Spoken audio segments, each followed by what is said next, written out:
మీరు ప్రశాంతంగా ఉండండి. ఆర్య గారు దుష్ట చతుష్టయం ఒకటైనంత విజయ ఆర్య గారు తెలంగాణ ప్రజలకు తెలంగాణ రాష్ట్రానికి బీఆర్ఎస్ పార్టీకి వచ్చిన నష్టం లేదు. రైట్, మీరు ప్రశాంతంగా ఉండండి. ఇంకెందుకు మీరు ప్రశాంతంగా ఉన్నారు, మాకేం నష్టం లేదంటున్నారు, ప్రజలు మా వైపే ఉన్నారంటున్నారు. ప్రశాంతంగా ఉండండి. చెప్పండి చెప్పండి, చెప్పడానికి చాలా వేదికలు ఉన్నాయి, ఖచ్చితంగా చెప్పండి. ఏఎస్ రావు గారు, ఈరోజు రాజకీయ ముఖ చిత్రం ఏ విధంగా దేశవ్యాప్తంగా అంటే నరేంద్ర మోదీ గారు ఇప్పుడు మన విశ్లేషకులు గారు అన్నట్టు బీజేపీని తెలుగుదేశం మళ్ళీ ఇంకా జనసేన వాడుకుంటుంది, నరేంద్ర మోదీ గారి యొక్క చరిస్మా మేము వాడుకుంటాం అంటే ఎస్ అఫ్కోర్స్. ఎందుకంటే ఈరోజు దేశానికి నరేంద్ర మోదీ లాంటి ప్రధానమంత్రి ఉండడం భారతదేశానికి ఒక అదృష్టం. భారతదేశానికి అదృష్టం. నరేంద్ర మోదీ లాంటి ఒక వ్యక్తి ఒక అవతార పురుషుడు ఆయన. It my personal perception. Narendra Modi లాంటి నాయకుడు దేశానికి ఇప్పటివరకు ఎవరు ప్రధానమంత్రి కాలే. అలాంటి నాయకుడు ఉండడం వల్ల ఈరోజు దేశ విదేశాల్లో భారతదేశం యొక్క ఖ్యాతి ఏ విధంగా పెరిగింది ఎవరు కాదనలేరు. అలాంటి నాయకుడు యొక్క చరిస్మా ఖచ్చితంగా వాడుకుంటాం. ఈరోజు బీజేపీకి వస్తున్న ఓట్లు కూడా నరేంద్ర మోదీ గారి ఫేస్ వాల్యూతో వస్తుంది తప్ప ఇంకా స్థానికంగా అంత ఇంపార్టెన్స్ ఉండదు. ఎందుకంటే నరేంద్ర మోదీ గారి యొక్క చరిస్మా మొత్తం భారతదేశం మొత్తం ప్రతి రాష్ట్రంలో కూడా బీజేపీ దాని మిత్రపక్షాలు వాడుకుంటున్నారు. ఇక్కడ కూడా ఖచ్చితంగా కూటమి పార్టీలు నరేంద్ర మోదీ గారి యొక్క చరిస్మాని ఖచ్చితంగా వాడుకుంటాం కూడా.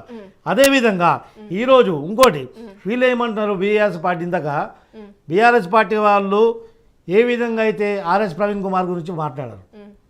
మిమ్మల్ని దేశ చరిత్రలో దళిత రైతులని బేడీ లేచి నడిపించినటువంటి చరిత్ర మీది. దళితులు మీకు వ్యతిరేకించి మిమ్మల్ని ముఖం కూడా చూడనటువంటి పరిస్థితి మీరు స్వయంగా మీరు చేసినటువంటి కార్యక్రమాలతో మీరు తెచ్చుకున్నారు. కాబట్టి దళితుల ఓట్లు డివిజన్ చేయడానికి ఆర్ఎస్ ప్రవీణ్ కుమార్ గురుకుల పాఠశాలలో ఏ విధంగా చేశాడో ఆయన విషయం పార్లమెంట్లో చర్చకు వచ్చినప్పుడు ఆయన మీద వేటు వేయడానికి వస్తే ఆయన రాజీనామా చేయించి తర్వాత ఒక రాజకీయ పార్టీలో పంపించింది కేసీఆరే. దీనివల్ల సాక్ష్యాధారాలు కూడా ఉన్నాయి. దళితుల ఓట్లు డివైడ్ చేసి తర్వాత మళ్ళీ కేసీఆర్ గుప్పెట్లో వేయడానికి ఆ యొక్క పన్నాగం పన్నెండు.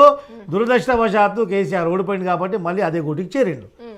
ఒక సర్కస్లో రింగ్ ఇదిగా సర్కస్లో ఒక ఏమంటారు పావుగా ఆయన యూజ్ అయ్యిండు, మళ్ళీ ఆడికి వెళ్ళిపోయాడు. ఇది వీళ్ళు చేసినటువంటి కార్యక్రమం. ఇంకోటి బడుగు బలిగిన వర్గాలకు వీళ్ళు ఏం చేసినంటే, నేను నాయ బ్రాహ్మణ సామాజిక వర్గానికి చెందినవాడిని. నేనేం చేసిన ఈరోజు atrocity act SC atrocity act వచ్చిన తర్వాత దళితుల పైన అట్రాసిటీ తగ్గినాయి. ఎవరైనా కానీ ఈరోజు దళిత తమ్ముడు దళిత సోదరులు పేరెంట్గా మాదిగా మాలని పెట్టుకుంటున్నారు, ఆత్మగౌరవంగా భావిస్తున్నారు. వాళ్ళని పల్లెట్టు మాట్లాడడానికి వెనుక ముందు చట్టం తన పని తను చేసుకుపోతుంది కాబట్టి వాళ్ళని దూషించడానికి కొంచెం వెనుకాడుతున్న పరిస్థితి ఈరోజు వచ్చింది. కానీ ఈరోజు బీసీలలో మోస్ట్ బ్యాక్వర్డ్ క్లాస్ బీసీఏలో ఉన్నటువంటి వర్గాలు ఈరోజు అట్రాసిటీస్ ఎదుర్కొన్నటువంటి కుల వివక్ష ఎదుర్కొన్నటువంటి కులాలు నాయ బ్రాహ్మణులు, రజకులు. ఈ రెండు కులాలే అట్టడుగు వర్గాలలో ఉండి బీసీఏలో ఉన్నప్పుడు కూడా ఎస్సీల కంటే ఎస్టీల కంటే కూడా దయనీయమైన పరిస్థితి ఎదుర్కొంటున్న గ్రామాలలో మండలాలలో. దాన్ని గమనించి నేను ఒక లెటర్ రాశాను. మేము అనేక సంవత్సరాల నుంచి మమ్మల్ని నాయ బ్రాహ్మణులని రజకులని ఎస్సీ జాబితాలో కలపమని అనేక ప్రభుత్వాలు అర్జీ పెట్టుకున్నప్పుడు దానికి పార్లమెంట్ అమెండ్మెంట్ కావాలా. మా యొక్కంత సత్తా లేదు, మా యొక్క అణగారిన కులాలు బీద కులాలు కాబట్టి పార్లమెంట్లో పోయేంత స్తోమత మాకు లేనప్పుడు ప్రభుత్వాలు ఒక అర్జీ పెట్టుకున్నాం, ఒక ఆర్డినెన్స్ ఇవ్వండి. మమ్మల్ని కులం పేరుతో దోషించినట్లయితే అట్రాసిటీ యాక్ట్ వర్తింపజేసినట్టు ఒక పెన్ను చాలు, ఒక సంతకం చాలు, మా యొక్క ఆత్మగౌరవాన్ని కాపాడమని చెప్పేసి మేము అర్జీ పెట్టుకున్నాము. ఇక్కడ ప్రభుత్వానికి పెట్టుకున్నాము, అక్కడ ప్రభుత్వానికి పెట్టుకున్నాము.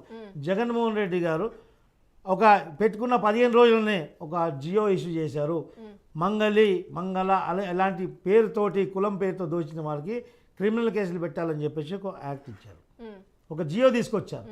అదే జియోను పొందుపరిచి కేసీఆర్ గారికి 23 లెటర్లు రాసినారు. 23 లెటర్లు స్పందించకపోవడం వేరే ఉండని, మా నాయ బ్రాహ్మణులకు ఎమ్మెల్సీ ఇస్తాను, అది ఇస్తాను, ఇది ఇస్తాను చెప్పేసి మమ్మల్ని అపాయింట్మెంట్ కూడా ఇవ్వలే, మమ్మల్ని దగా చేసిందని చెప్పేసి మానవ హక్కుల కమిషన్లో కేసీఆర్ పైన కేసు పెట్టిన నేనే. అది హియరింగ్కి వచ్చి నేషనల్ హ్యూమన్ రైట్స్ కూడా పోయింది. అది స్టేట్ హ్యూమన్ రైట్స్కి కేసు రిజిస్టర్ అయిన తర్వాత హ్యూమన్ రైట్స్ కమిషన్ రిటైర్డ్ అయిన తర్వాత 3 సంవత్సరాలు హ్యూమన్ రైట్స్ కమిషన్కి అపాయింట్ చేయలేదు ఆయన.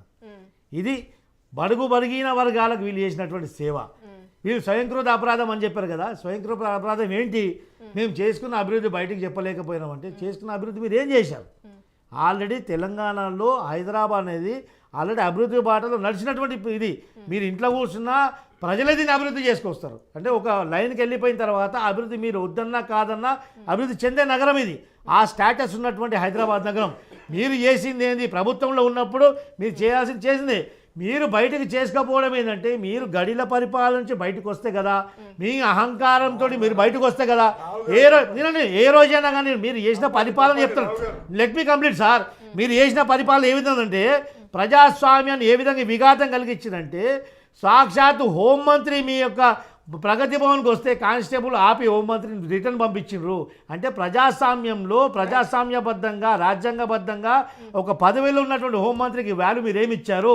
ఆయనకు సబార్డినేట్గా పనిచేసిన డీజీపీ లోపలికి వెళ్ళిపోతాడు, హోంమంత్రి బయటికి పోతాడు. ఇలాంటి కార్యక్రమాలు మీరు చేసింది కాబట్టి ప్రజలు మీకు ఆ బుద్ధి చెప్పారు. అది మీరు యాక్సెప్ట్ చేయండి. ఇప్పుడైనా కానీ అహంకారం వీడి ప్రజల యొక్క శ్రేయస్సు కోరి ప్రజలకు రండి. ప్రజలు మళ్ళీ మీరు యాక్సెప్ట్ చేస్తారు కాబోలు. ఇంకోటి, మీరు ప్రభుత్వంలో అధికారం కోల్పోయినారు కాంగ్రెస్ పార్టీ. ఈరోజు కాంగ్రెస్ పార్టీ చేసినటువంటి కార్యక్రమాలు ఏంటండి? కాంగ్రెస్ పార్టీ ఈరోజు బై ఛాన్స్ బై ఫ్లూక్ వచ్చింది. ఎందుకంటే దాని వైఫల్యం కూడా బీజేపీ ఆ రోజు బండి సంజయ్ ఉన్నప్పుడు, ఇప్పుడు చరిత్రలో ఎప్పుడు కూడా 45 కార్పొరేట్ సీట్లు ఇప్పటిదాకా బీజేపీకి రాలేదు. ఎందుకంటే బండి సంజయ్ గారు ఆ రోజు రాష్ట్ర పార్టీ అధ్యక్షులకు ఉన్నప్పుడు బీజేపీ ఒక ఊపులో వచ్చేసింది. ఆ తర్వాత అనేక కారణాల వాళ్ళ అంతర్గత కారణాల వల్ల కిషన్ రెడ్డి వల్ల, కేవలం కిషన్ రెడ్డి ఒక నాయకుడు వల్ల, కిషన్ రెడ్డి ఒక వ్యవహారశీలి వల్ల బీఆర్ఎస్ పార్టీ బీజేపీ ఒకటి. ఆ రోజు కవిత అరెస్టు లేట్ అవ్వడం వల్ల ప్రజల్లోకి అపో క్రియేట్ అయింది.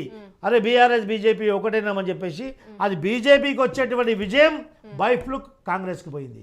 బై ఛాన్స్ ముఖ్యమంత్రి రేవంత్ రెడ్డి తప్ప కాంగ్రెస్ పార్టీకి అంత సత్తా లేదు. అదే 2 నెలల ముందు జరిగినటువంటి బై ఎలక్షన్లో డిపాజిట్ కూడా రాలేదు. అది కాంగ్రెస్ పార్టీ యొక్క స్ట్రెంత్.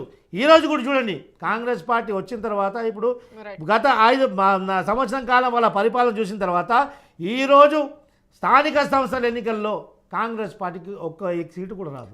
ఏ ఎన్నికలని చెప్పేసి ఈరోజు మళ్ళీ తెలంగాణలో బీఆర్ఎస్కి ఏ విధంగా ఉందో, బీఆర్ఎస్కి ఉన్నటువంటి వ్యాక్యూమ్ ఉందా లేదా అనేది వాళ్ళు ప్రజల్లో చేసినటువంటి తప్పులు చేసుకొని ఒక నిమిషం బీఆర్ఎస్ పార్టీ ఒక నిమిషం అన్న లెట్ మీ కంప్లీట్. నేను కంక్లూడ్ చేస్తున్నా. బీఆర్ఎస్ పార్టీ తన తప్పు